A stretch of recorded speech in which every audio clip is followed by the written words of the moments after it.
Hey everybody, Vertigo Electric is back with the Stanley Parable. Episode 2. So, last time I got the confusion ending, which was a bit confusing. And I'm not even positive that was actually the ending, but let's see what we can get this time.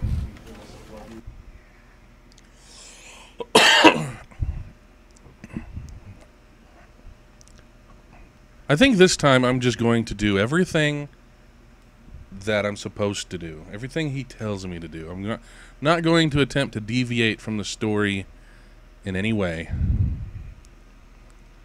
And we'll see where that brings us.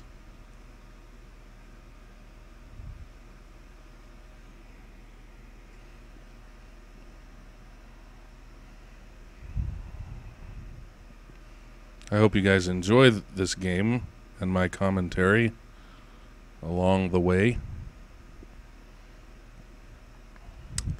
End is never the end, is never the end, is never the end is loading. Nev. Excuse me.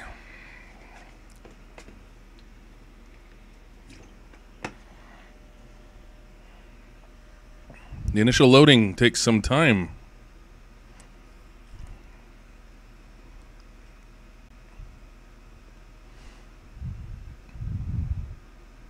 Here we go. This is the story of a man named Stanley. Stanley worked for a company. We'll go ahead and skip this because we saw that last time. All right.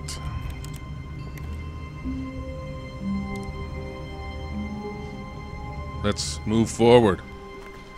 All of his co-workers were gone. What could it mean? Stanley decided to go to the meeting room. Perhaps he had simply missed a memo. Yes, let's go to the meeting room.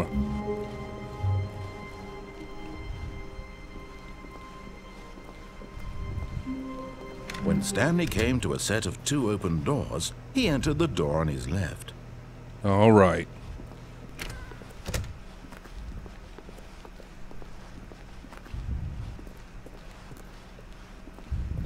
Yet there was not a single person here either. Feeling a wave of disbelief, Stanley decided to go up to his boss's office, hoping he might find an answer there.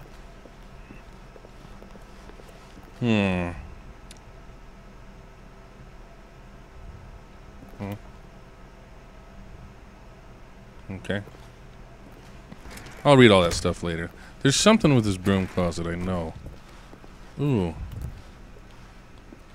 Stanley stepped into the broom closet, but there was nothing here, so he turned around and got back on track.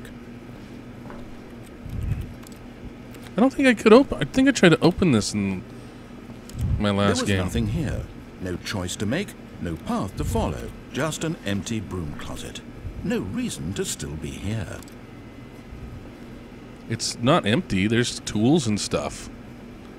And It was baffling that Stanley was still just sitting in the broom closet. He wasn't even doing anything. At least if there was something to interact with, he'd be justified in some way. As it is, he's literally just standing there doing sweet FA.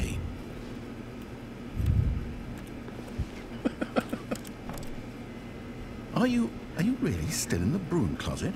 Standing around doing nothing? I said I wasn't going to deviate, some so... explanation here. I'm genuinely confused. Coming to a staircase, Stanley walked upstairs to his boss's office. All right.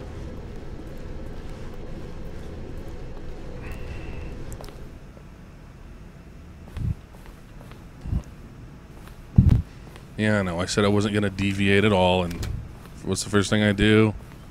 Go into the broom closet. Stepping into his manager's office, Stanley was once again stunned to discover not an indication of any human life. Shocked, unraveled, Stanley wondered in disbelief who orchestrated this. What dark secret was being held from him? What he could not have known was that the keypad behind the boss's desk guarded the terrible truth that his boss had been keeping from him. And so the boss had assigned it an extra secret PIN number. 2845. But of course, Stanley couldn't possibly have known this. Yet incredibly, by simply pushing random buttons on the keypad, Stanley happened to input the correct code by sheer luck. Amazing. He stepped into the newly opened passageway. Ooh, it's a newly opened passageway. Excuse me.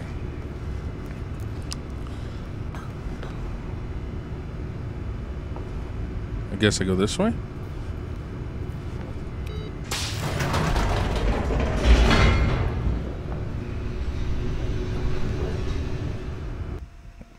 Loading!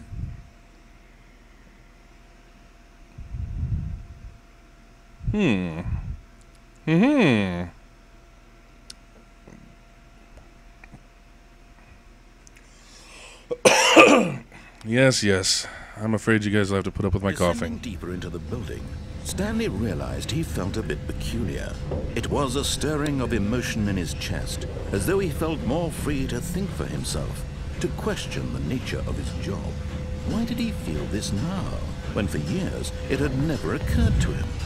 This question would not go unanswered for long.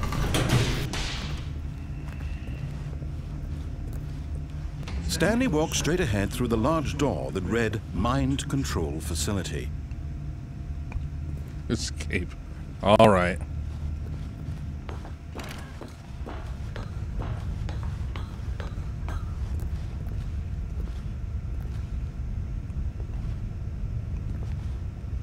Am I supposed to click that? What's on here?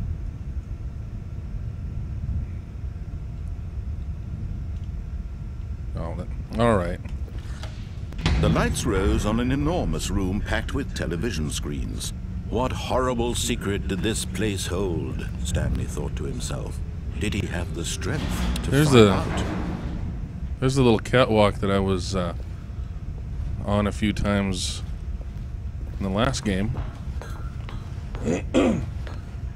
Episode 1. There's a camera button and some desks.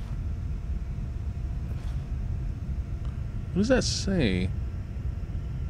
I can't really... In the case of something, whatever. Let's just... Now the monitors jumped to life, their true nature revealed. Each bore the number of an employee in the building, Stanley's co-workers. The lives of so many individuals reduced to images on a screen, and Stanley, one of them, eternally monitored in this place where freedom meant nothing. I see a lot of repeats. Anyway, moving along.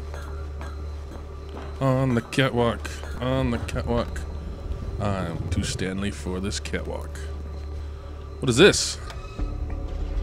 This mind control facility, it was too horrible to believe it couldn't be true. Had Stanley really been under someone's control all the time? Was this the only reason he was happy with his boring job? That his emotions had been manipulated to accept it blindly?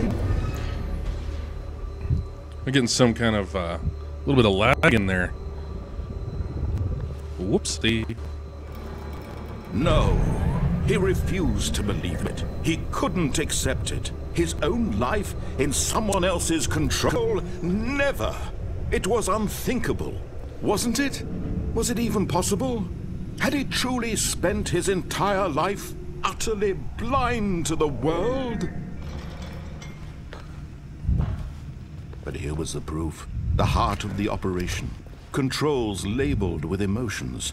Happy, or sad, or content. Walking, eating, working. All of it monitored and commanded from this very place. And as the cold reality of his past began to sink in, Stanley decided that this machinery would never again exert its terrible power over another human life. For he would dismantle the controls once and for all. Where do I go to do that? In here?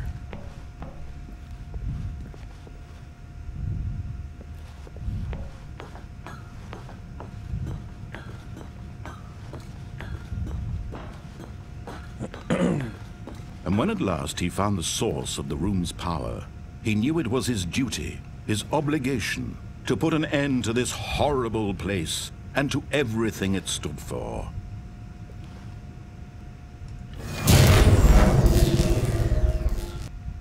Game over. Yeah, probably not.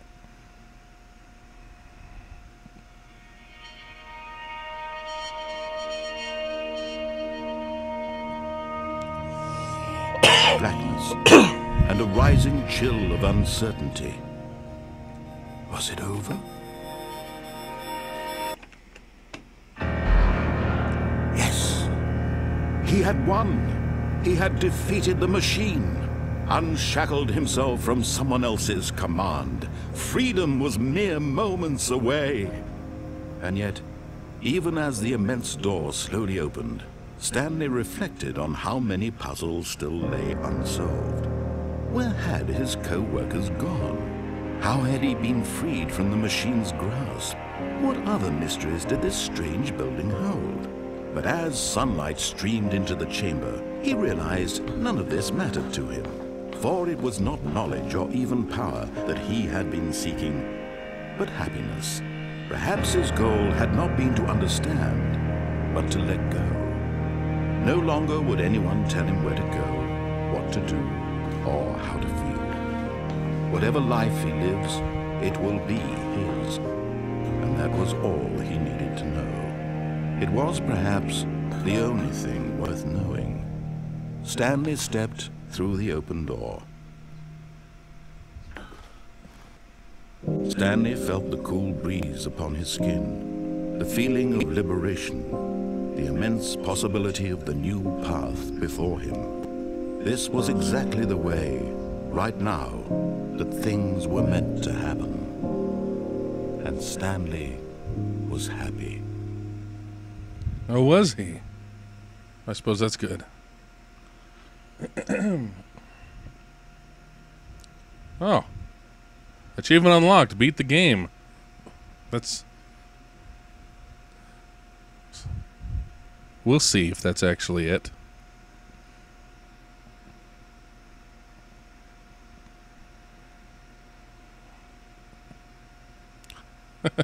The narrator's intended storyline is quite short, it seems.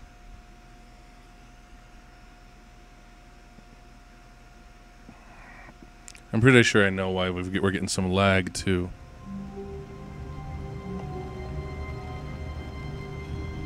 So are we starting over? Before we start this...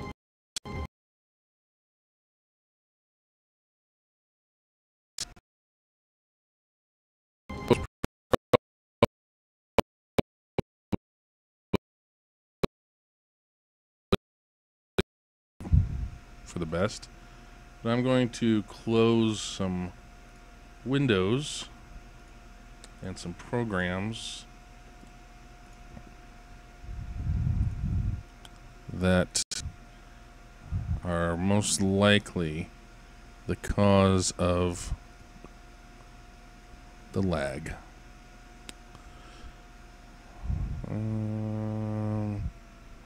I'll go ahead and close this as well, and I'll go ahead and close that as well, and this.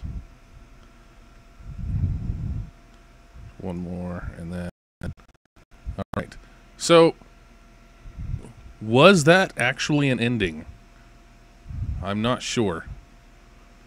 Let me load back into the game, and we will continue from the beginning. As soon as it pops back up. There we go. Okay. So, let's see. A soft wind blew outside and perhaps rain started. And if it did, it stopped shortly after. Stanley hoped that he would one day see weather. Okay, so that's some different dialogue.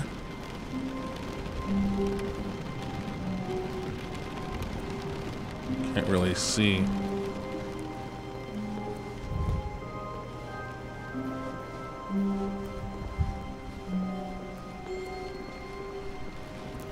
When Stanley came to a set of 2 open doors, he entered the door on his left. All right.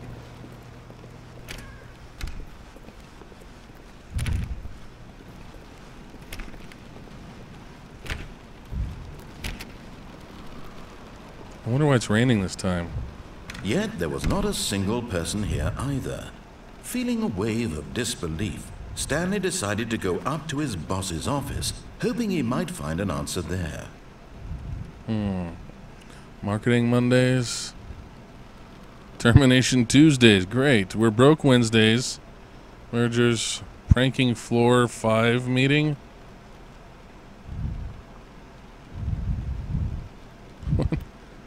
What to do about 432. Office party. Pre-review of weekly review. This box is too small. Wait. Financial panic meeting. Oh boy. Tomorrow I'll complete today's unfinished agenda items. Write next day's agenda. Reflect.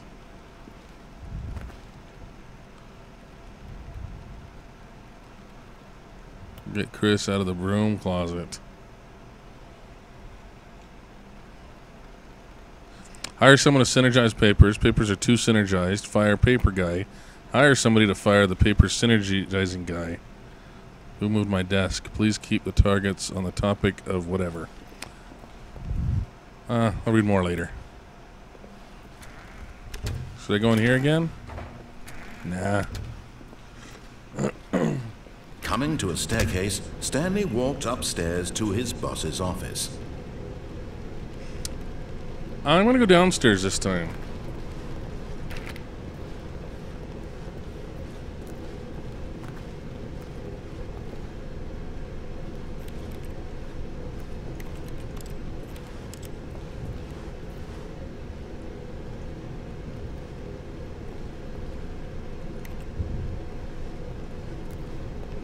Okay.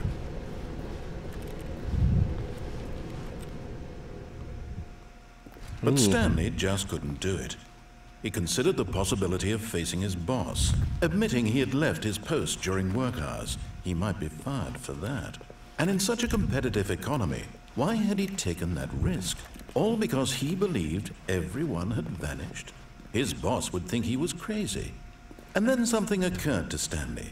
Maybe, he thought to himself, maybe I am crazy. All of my co-workers blinking mysteriously out of existence in a single moment for no reason at all? None of it made any logical sense. And as Stanley pondered this, he began to make other strange observations. For example, why couldn't he see his feet when he looked down? Why did doors close automatically behind him wherever he went? And for that matter, these rooms were starting to look pretty familiar. Were they simply repeating? No, Stanley said to himself, this is all too strange. This can't be real. And at last, he came to the conclusion that had been on the tip of his tongue. He just hadn't found the words for it. "I'm dreaming!" he yelled. "This is all a dream." Oh, what a relief Stanley felt to have finally found an answer, an explanation. His co-workers weren't actually gone. He wasn't going to lose his job. He wasn't crazy after all. And he thought to himself, I suppose I'll wake up soon. I'll have to go back to my boring real-life job pushing buttons. I may as well enjoy this while I'm still lucid. So, he imagined himself flying and began to gently float above the ground. Then he imagined himself soaring through space on a magical starfield, and it too appeared. It was so much fun, and Stanley marveled that he had still not woken up. How was he remaining so lucid? And then perhaps the strangest question of them all entered Stanley's head. One he was amazed he hadn't asked himself sooner. Why is there a voice in my head dictating everything that I'm doing and thinking?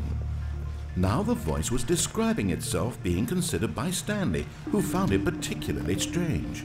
I'm dreaming about a voice describing me, thinking about how it's describing my thoughts, he thought. And while he thought it all very odd and wondered if this voice spoke to all people in their dreams, the truth was that, of course, this was not a dream. How could it be? Was Stanley simply deceiving himself, believing that if he's asleep, he doesn't have to take responsibility for himself? Stanley is as awake right now as he's ever been in his life. Now, hearing the voice speak these words was quite a shock to Stanley.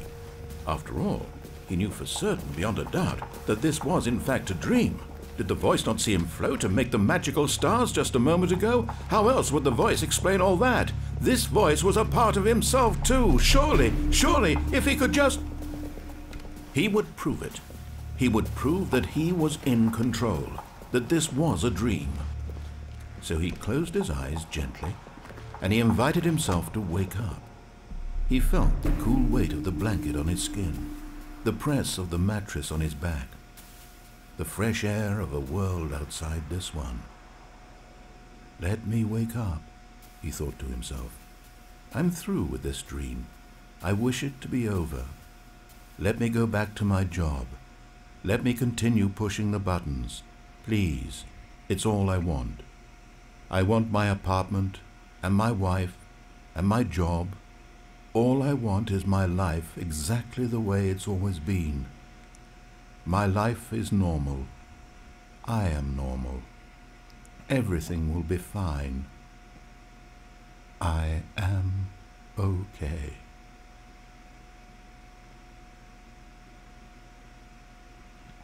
Nope, still here. Stanley began screaming.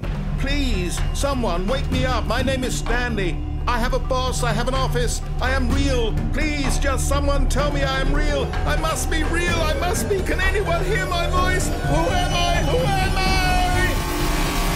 I? And everything went black.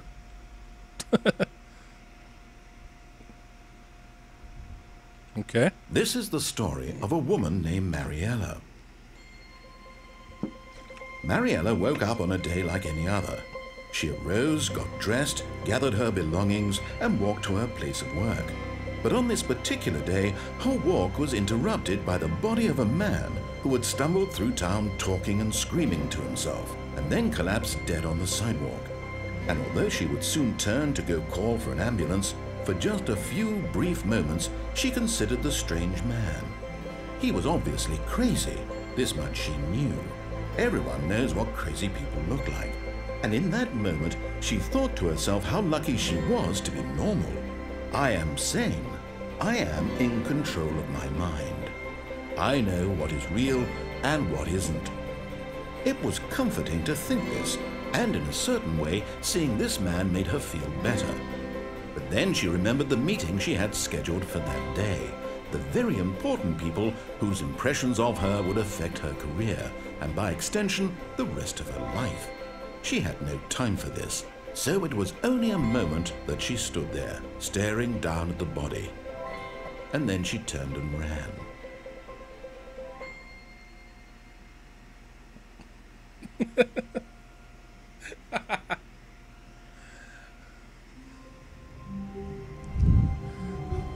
All right, let's begin again. All of his co-workers were gone. What could it mean? Stanley decided to go to the meeting room. Perhaps he had simply missed a memo.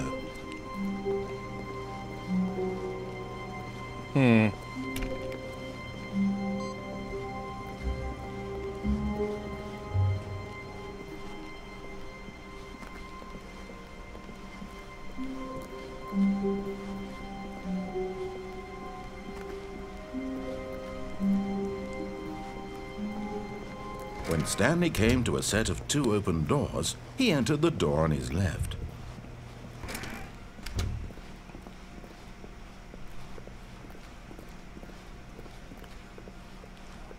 Yet there was not a single person here either. Feeling a wave of disbelief, Stanley decided to go up to his boss's office, hoping he might come into a staircase. I can never quite Stanley tell. walked upstairs to his boss's office. I can never quite tell if... I don't know. Let's check out the executive bathroom.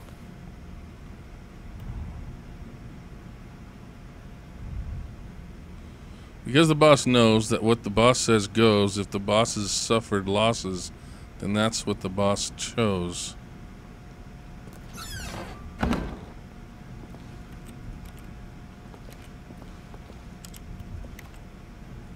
3 bathrooms. And Time magazine with the clock. I see what you did there. Nothing special about the bathroom, I guess. I couldn't get out. What's in here? Ah. Business strategy. An elevator. Here we go.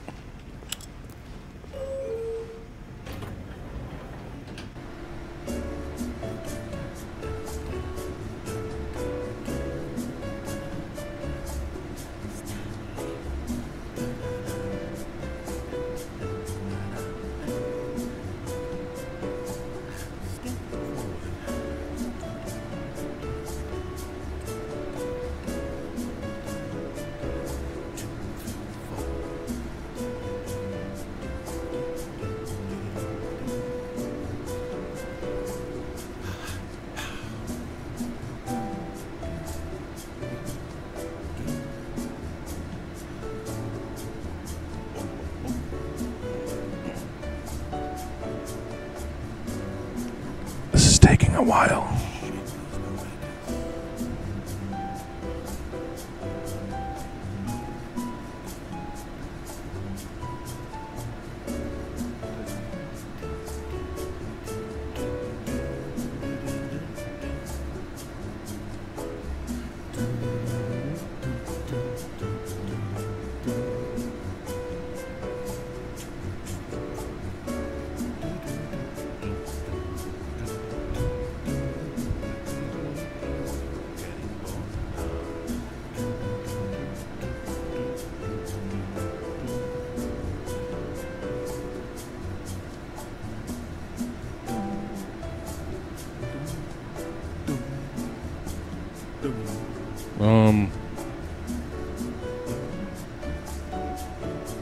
Come on.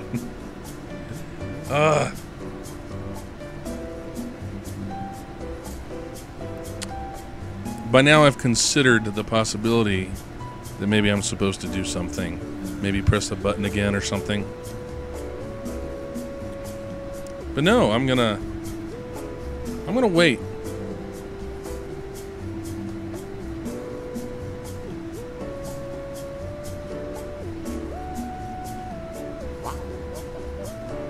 Still waiting.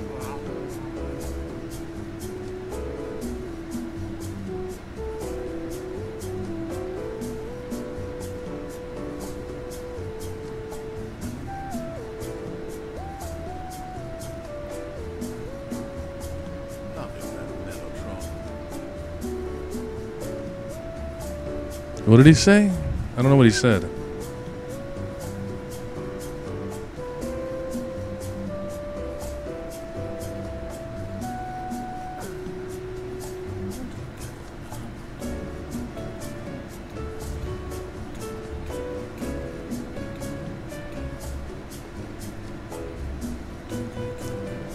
What is that texture right there?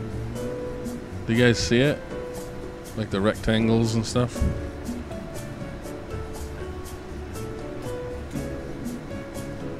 What is that supposed to be? Oh, there's just... okay. It's all over the place. I don't think it's anything significant. Am I supposed to do something?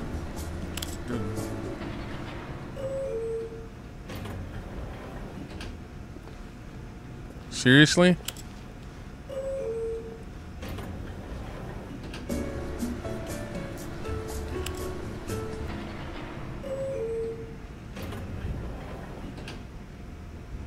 We don't even go anywhere. Okay. Now I know.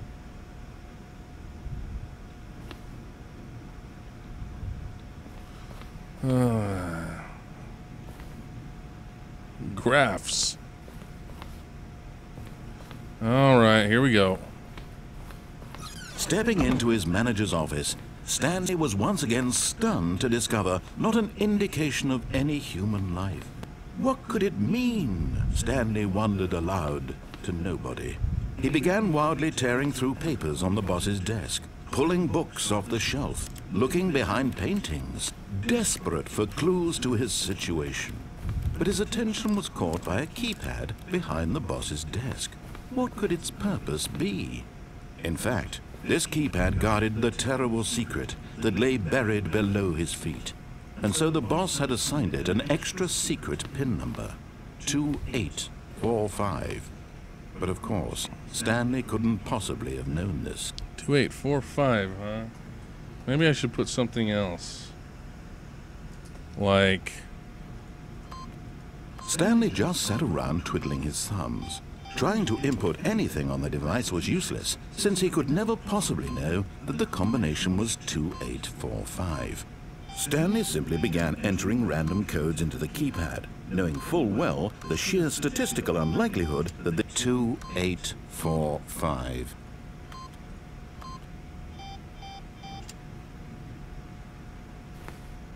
That the 2845 what?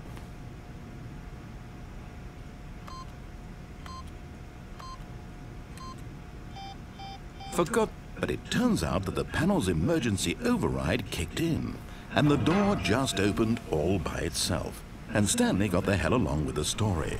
Well, whoop-de-doo.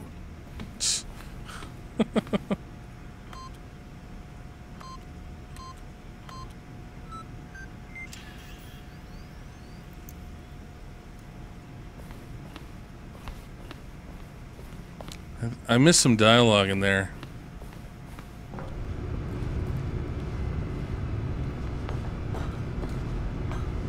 What's back here? I need a flashlight. There's something back here.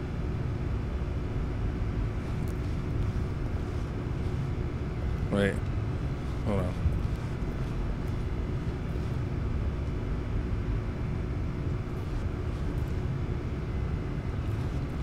Oh, I guess I... Okay. I guess we'll go down this way.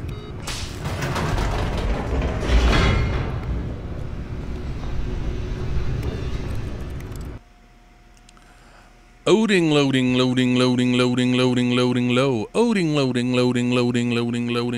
Oh. I mean lower.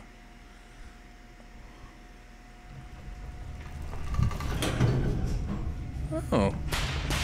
This is... Stanley walked straight ahead through the large door that read Mind Control Facility. No, he didn't. Not this time. Although this passageway had the word Escape written on it, the truth was that at the end of this hall, Stanley would meet his violent death.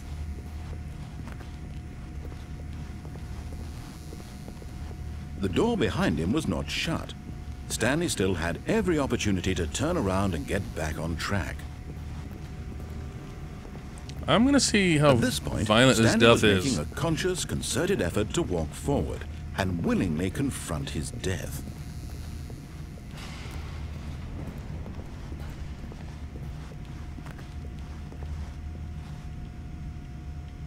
What is in there?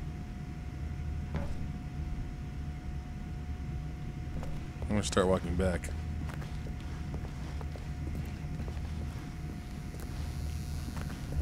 See what the narrator says.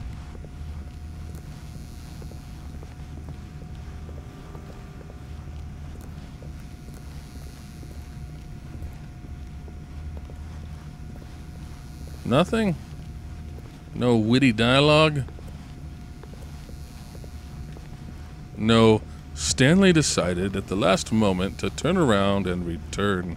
But of course, Stanley thought better of it and realized he simply had too much to live for. Nope, still on board with death?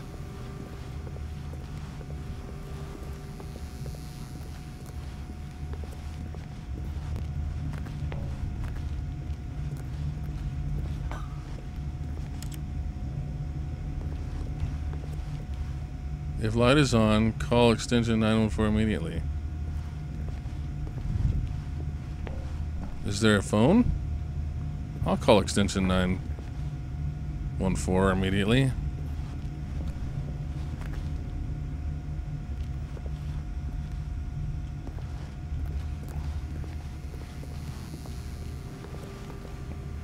All right.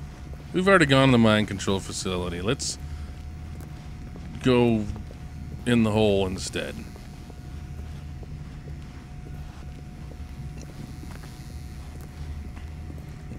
Too much to live for. Give me a break. It's just a video game.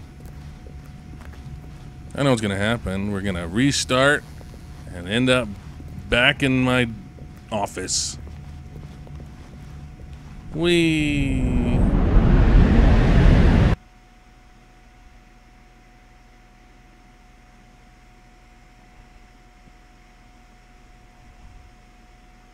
That wasn't very violent. Oh, wait.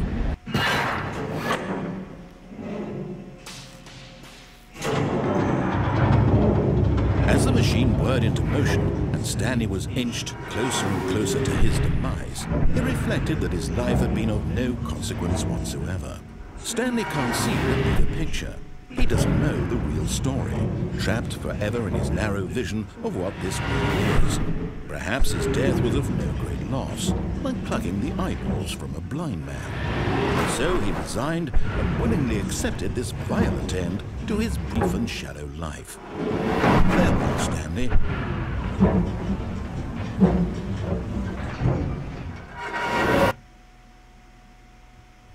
"Farewell, Stanley," cried the narrator, as Stanley was led helplessly into the enormous metal jaws.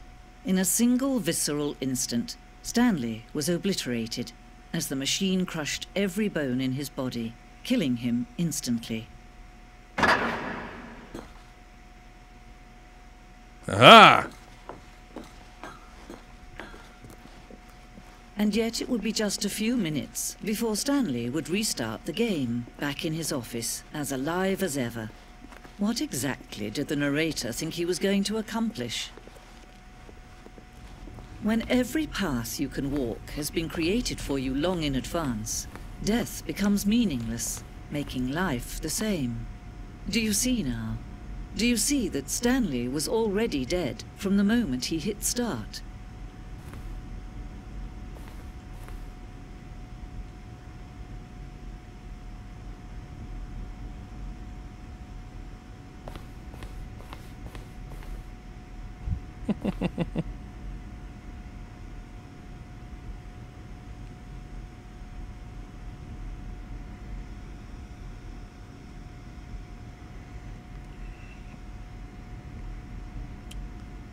Well then.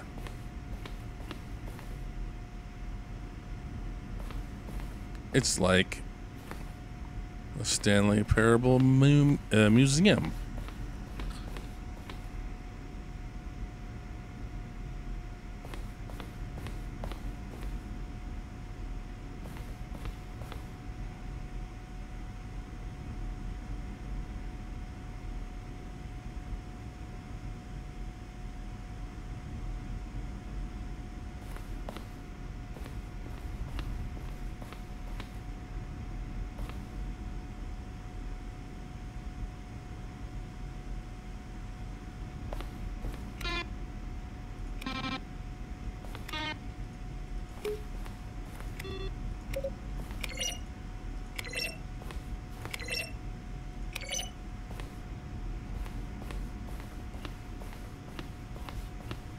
Filing cabinets, office computers.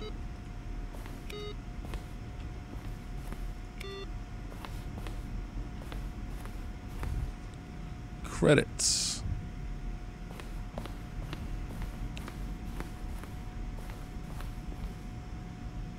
Boss's office.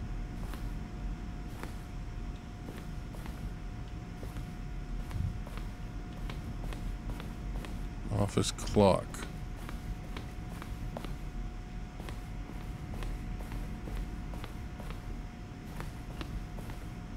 Employee lounge. Narration outtakes.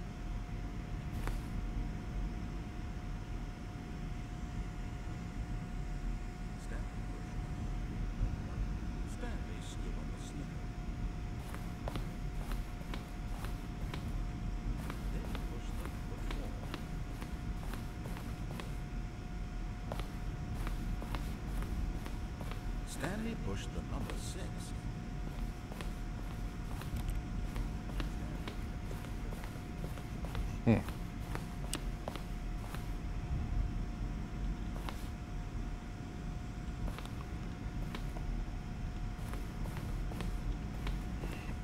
This is all quite fascinating. Sort of.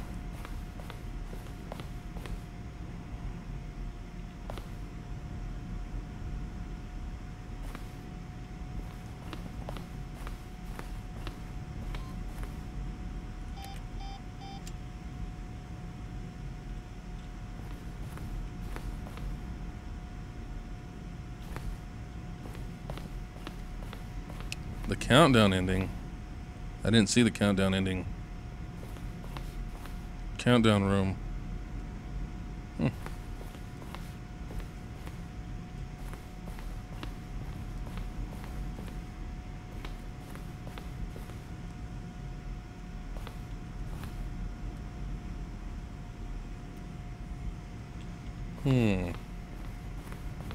All right, I've seen enough. If I want to see more, I'll come back later. Let's exit this museum. Wait, first I want to see this. Freedom ending. Oh, okay. Oh, look at these two. How they wish to destroy one another. How they wish to control one another. How they both wish to be free.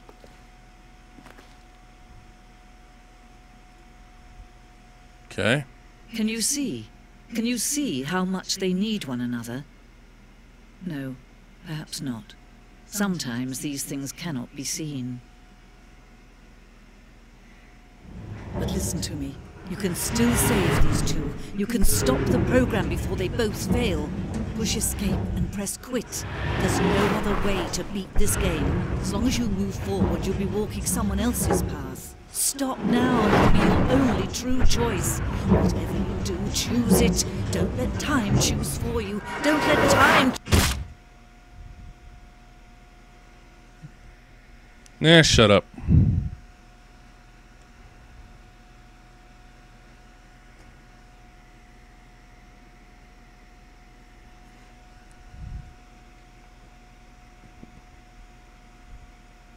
So,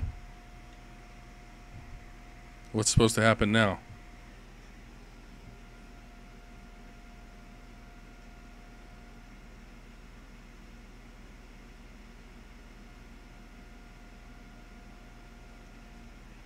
Do we just wait? Am I supposed to do something? The game's not paused.